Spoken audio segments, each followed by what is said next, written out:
But first, I want to get the most controversial one out of the way. All right, people who like the overhead press really like the overhead press. And I can see why. A strong OHP is one of the most impressive feats of strength that you'll see in the gym. Actually, I'd say out of all the barbell lifts, I'm more impressed by a big overhead press than I am by a big squat, a big bench, or a big deadlift.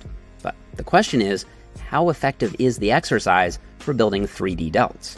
Well, let's see. It does provide high tension on the shoulders in the stretched position. You can overload it extremely well. Even though the lift tends to be a stubborn lift, you can usually add a little weight or a rep, or at least improve your technique in some way. And I think that once you nail the technique down, it's a very gratifying lift. So that's all awesome.